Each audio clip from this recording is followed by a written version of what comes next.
The man begins by introducing us to Alexander Tatum, a man who makes his living as a mercenary surgeon. He's caught in a horrifying nightmare, but he quickly wakes up, shaking away the bits of his bad dream. He collects his thoughts, dressed up, and gets ready to set out onto the day. He finds comfort in the quiet confessionals of a nearby church, pleading for divine forgiveness for the actions he's about to commit. As night falls, he lurks in a shadowy alleyway, watching as an unsuspecting woman walks towards him. Suddenly, a small girl emerges, gently grabbing the woman's hand, mentioning for her to be quiet. Stealthily, Alexander sneaks up behind the woman. With a firm grip on her neck, he swiftly administers a dose of anesthetics. The woman quickly loses consciousness. He then instructs the startled girl to escape, leaving him alone in the dimly lit alleyway. Fast forward 11 years to a haunting scene. Sienna, a young woman, is frantically sprinting through the woods. Her clothes are soaked in blood. After what seems like an eternity, she stumbles upon a main road where a passing car spots her and rushes her to the nearest hospital. Soon we're introduced to Inspector Zane, a determined investigator assigned to Sienna's case. Upon his arrival at the hospital, he carries a small token of goodwill, a flower.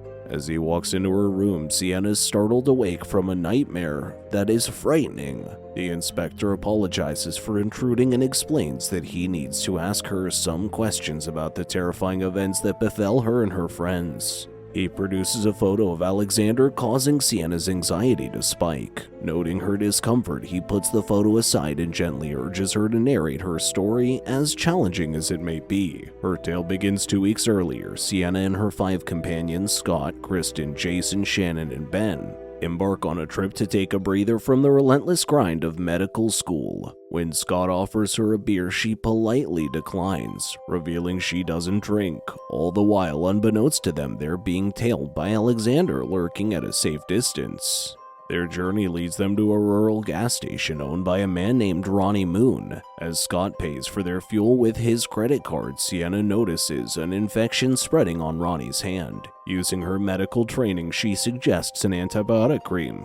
Grateful Ronnie reveals he sustained the injury while dealing with a break and thanks her. Sienna hands him an organ donor card to complete, hoping he'll consider the action. With that, the group gets back on the road. Sienna continues to recount her story to the inspector, sharing an incident where her friends Ben, Scott, and Jason played a distasteful prank on her in a morgue room. Pretending a live person was a corpse, they played cards on his body. The shock made her faint and almost triggered a heart attack. Upon waking, her friends felt guilty and apologized for their thoughtless prank. In an attempt to cheer her up, Ben shared their annual tradition of retreating to his grandfather's hunting lodge to unwind and recharge. When they get to the lodge, Sienna and her friends can't help but be amazed at the huge, beautiful house that belongs to Ben's family. They gather by the picturesque lake adjacent to the house. During their get-together, Jason suffers a minor wound on his arm. Scott suggests a rather unconventional solution, using his beer as a disinfectant, but is swiftly stopped by the group. Ben fetches a first aid kit, and with her medical skills, Sienna stitches up Jason's wound. Following the group, Alexander reaches the gas station. Parking his car, he instructs Ronnie to fill up his tank. He then casually asks Ronnie if he's seen a bunch of friends driving through the area. His eyes land on the organ donor card Sienna had given Ronnie, immediately cluing him in that they had been there. With a sudden change in manner, Alexander forces Ronnie into a chair, tying him up. He mentions overhearing their plans to head to the lake. Alexander, already aware of their destination, unites Ronnie's hands. Holding Ronnie's hand steady, Alexander mercilessly plunges his scalpel into him repeatedly. Morning arrives with 2 local police officers turning up at the gas station looking for Scott and the rest of his crew. At the same time, Jason is tending to his wound when a passing shadow catches his attention. Shannon pops out, startling Jason. She quickly shares the news of the police's arrival. Scott meets the officers, who inform him he's a suspect in Ronnie's murder due to the transaction from his credit card the previous day. One officer shows them a horrific photo of Ronnie's fate, revealing the weapon used was a scalpel. He then implies that their status as medical students makes them all suspects. Back inside, Jason encounters a sinister stranger. It's not Shannon this time, but Alexander. Suddenly, the police receive an urgent call and warn the group not to leave before driving away. As the day passes, Shannon grows increasingly concerned about Jason's absence. When night falls, the group starts to worry. It's unlike Jason to vanish without a word. Anxious discussions begin, ending with a decision to search for Jason the next morning. While everyone sleeps soundly, Shannon remains wide awake. She gets up and ventures into Sienna's room. To her horror, she finds Sienna's face covered with a gas mask hooked into a gas tank. Suddenly, Alexander appears swiftly, abducting Shannon. At sunrise, Kristen stumbles upon a chilling discovery: a surgical wound on Scott's abdomen. Alarmed, Scott rushes into the living room, only to find that Ben has a similar wound. Realizing the danger they're in, Scott insists they need to leave immediately. Sienna notes Shannon's absence, but the rest are too scared to react. In their desperation to escape, Scott makes an attempt to start the car, only to find it unresponsive.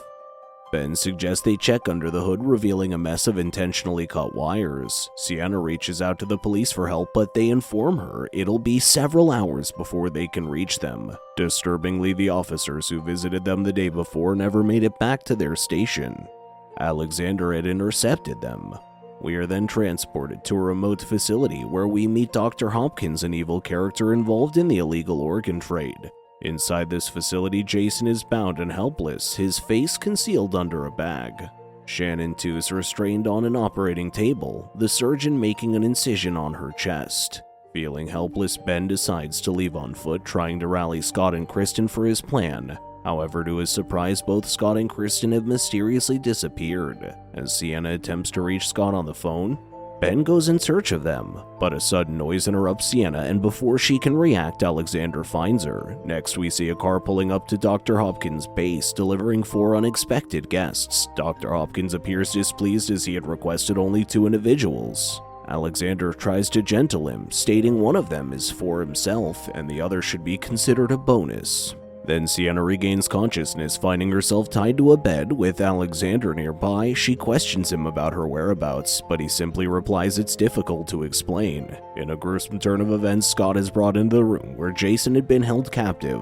The evidence of what they've done to Jason is clear. He's been butchered and only his hand remains. Scott's bound in the same fashion as Jason. Dr. Hopkins appears, praising Scott for being stronger and better than Jason. He instructs his henchmen to bag Scott, signaling they will commence their training with him. Meanwhile, Kristen and Ben are restrained together in the same room. Terrified, Kristen inquires about their location and their fate. Ben admits he's just as clueless as she is. He offers a heartfelt apology for getting her entangled in this horrific situation. Concurrently, Alexander begins to narrate a tale to Sienna, one that revolves around a young and innocent boy whose father was a reputable doctor. Simultaneously, Inspector Zane tells his partner, Cooper, the same story about the child and his father, the doctor. The father was an outstanding surgeon who never experienced the loss of a patient. He was an uncompromising perfectionist, taking things to extremes to maintain his flawless track record. He would resort to stealing organs from accessible sources, including his own sister or wife, for transplants if a patient's condition worsened. Despite these disturbing actions, he was never discovered. In this story, Alexander reveals to Sienna that the doctor craved to escape his life. Dr. Hopkins interjects to finish Alexander's narrative, informing Sienna that the innocent boy was in fact Alexander, who matured to become the most brilliant medical student in his school's history, destined to be a skilled surgeon. The skills inherited from his father were undeniable, yet Dr. Hopkins disclosed that Alexander had a unique need. He found discomfort from his own pain by inflicting pain on others. As he prepares to reveal more, Alexander halts him, and a dissatisfied Dr. Hopkins exits the room. Once Dr. Hopkins departs, Alexander resumes his tale, sharing with Sienna the story of his daughter who contracted a rare lethal disease that remained incurable despite all his efforts. In the meantime, Dr. Hopkins then tasks a new doctor with saving Scott's life. After having shot him in the shoulder, he elaborates to the new recruit that in their grim profession, at times they need to save lives only to take them later. The new doctor quickly sets about trying to stabilize Scott. Afterwards, Dr. Hopkins confronts Alexander in his room. questioning him if he has infected Sienna with the same disease that claimed his daughter. Enraged, Alexander pins Dr. Hopkins to the wall, holding a scalpel to his throat and sternly warning him never to mention his daughter again. At the same time, in the room where Ben and Shannon are being held, a nurse enters briefly to leave a medical record on a desk before departing. Ben seizes the opportunity to read it and makes a chilling discovery. One of them has been infected with a deadly virus, while the other is part of a control group. However, he's unable to determine who is who. Soon, Dr. Hopkins pays a visit to Scott's room where he takes note of the impressive efforts made by the new doctor. Nevertheless, he informs the new recruit that the stakes are about to rise. Scott will be subjected to multiple incisions. Meanwhile, in the room where Ben and Kristen are held, Kristen begins coughing violently, with blood soon following. Tragically, Kristen passes away. The room is swiftly cleaned by the nursing staff, erasing all signs of Kristen's existence. Later on, a nurse enters Sienna's room, providing Sienna with the perfect opportunity to overpower her and escape. As she desperately searches for an exit, she stumbles upon a storage room filled with various human organs, including Shannon's severed head. A nurse comes in to store more organs, and Sienna, acting on instinct, kills her using a plastic bag. She then heads to Scott's room, finding him in a severely weakened state due to a substantial loss of blood. Seeing his hopeless condition, she decides to put him out of his misery, severing his head with a machete. As Sienna continues her escape, she encounters and eliminates two doctors who stand in her way. When she finally locates Ben, she sets him free and they hastily try to exit the premises. They cross paths with the nurse who used to visit Ben and Kristen. Driven by vengeance for Kristen's death, Ben chases and kills the nurse. However, their escape is interrupted by Dr. Hopkins, who stabs Sienna in the neck with a scalpel. After she vows to dismantle his unethical organ trade, he justifies his deed, stating he simply caters to the rich, providing them with organs so they don't have to wait in line and risk dying. It's then revealed that the nurse Ben killed is the woman whom Alexander drugged earlier in the movie. Dr. Hopkins revealed that he and Alexander were working together because their needs aligned. Alexander required a surgeon for the organ trade. However, their partnership started falling apart when Alexander began losing focus trying to cure a rare disease that affected only a few, including the now dead nurse. Deemed her of no further use, Dr. Hopkins slashes her throat once more.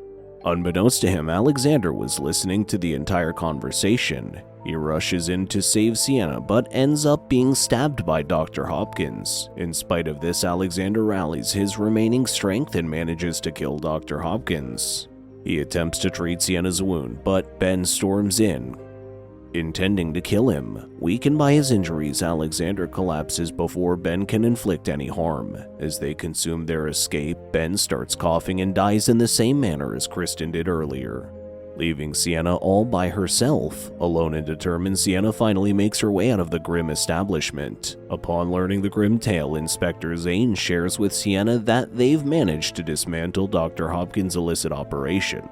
However, Alexander's whereabouts remain unknown. Zane steps out briefly to take a phone call, only to return to an empty room. Sienna's nowhere to be found. The two guards assigned to watch her door inform Zane that a nurse had taken Sienna for a medical test. The inspector's concern escalates when he hears about an emergency situation. A nurse has been found dead, her throat slit by a scalpel. He discovers Sienna in a utility room, trembling from shock and fear.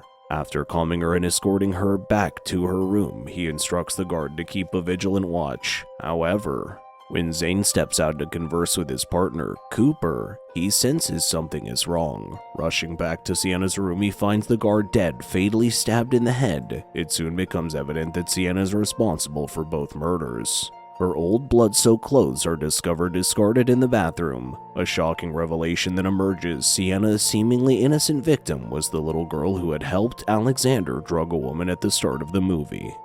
Furthermore, she's his daughter. Sienna leaves the hospital, making her way to a waiting car. There, Alexander, her father, awaits her. As she greets him, she remarks on how they've remained the best team for over a decade. In a surprising twist, Inspector Zane's revealed to be Alexander's brother. Flashbacks reveal their shared childhood, showcasing a young Alexander on an operating table being forced into surgery by their father while Zane watches helpless. As Alexander and Sienna drive away from the hospital, Zane watches on, murmuring an apology to his brother. The police radio crackles, with officers claiming to have the suspect in sight, but Zane remains silent, letting his brother and niece escape. The movie concludes with a haunting image, a childhood photograph of Sienna nestled within Alexander's house, indicating the deep bond between the two, twisted as it might be. Thank you so much for watching. Please don't forget to like and subscribe. We'll see you in the next video.